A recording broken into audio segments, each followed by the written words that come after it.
Wayahe poso panglimbang 5 menit dina Jemuah Wage tanggal 7 Maret taun 2020 kapethik saka Injil Matius bab 9 ayat 14 tekan ayat 15.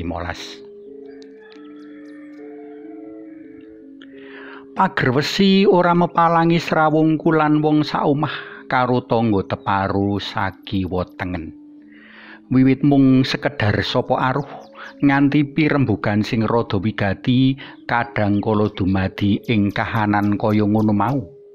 Aku utawa warga omahku ning sisih kene, tanggaku ana ing sisih kono.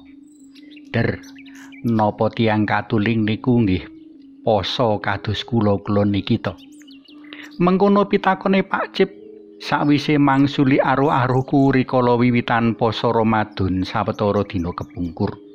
Saka kono aku antuk kalodhangan andum wawasan bab poso Katulik marang tangga teparu mligine Pak Cip.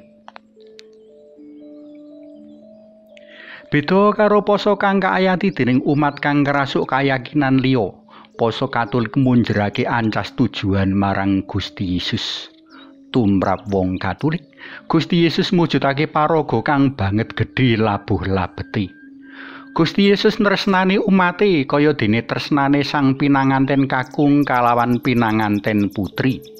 Marga tresna, pinanganten kakung sumadya masrahake apa wae marang si pinanganten putri kanggo kamulyan lan kabungahane si panganten putri mau. Panjenengane piyambak paring gegambaran lan mapakake diri minangka sang pinanganten kakung. Poso Katulik katindakake minangka wujud bila rasa marang Gusti Yesus kang awit saka tresnane marang umat manungsa rila nandhang sangsara engga seda sinalib kanggo nebus dosa manungsa. Wong Katulik bisa sinebut wong duraka rikala ora sabila marang pribadi kang banget tresnani lan nebus dheweke saka kasangsaran langgeng.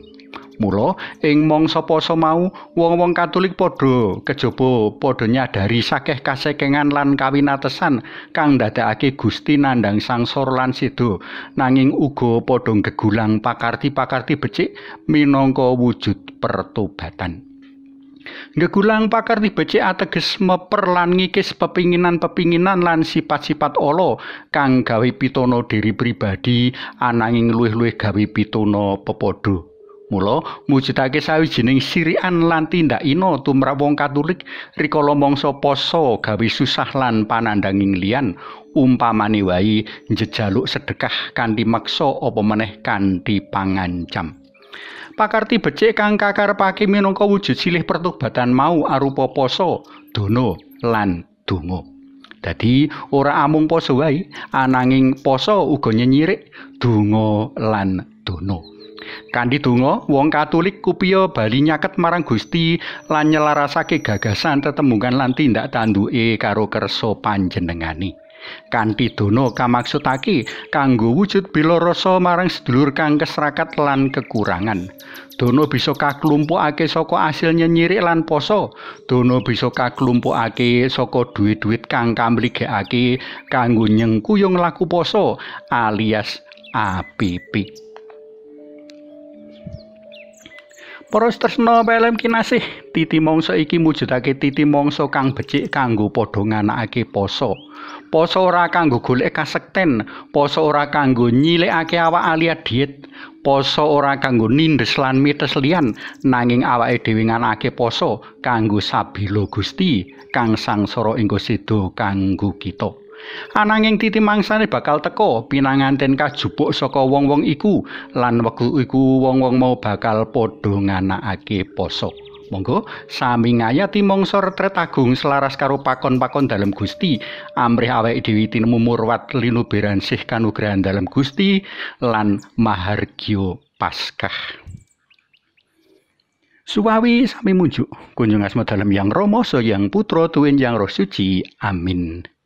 Alam 12, mugi sedaya olah kasalahan kawula saged kawula tindakaken kanthi sidhem Tepi saking niat pamer lan pados pepuji.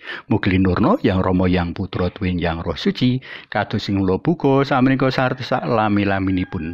Amin. Kunjung asma dalem Yang Rama saha Yang Putra Tuwin Yang Roh Suci. Amin.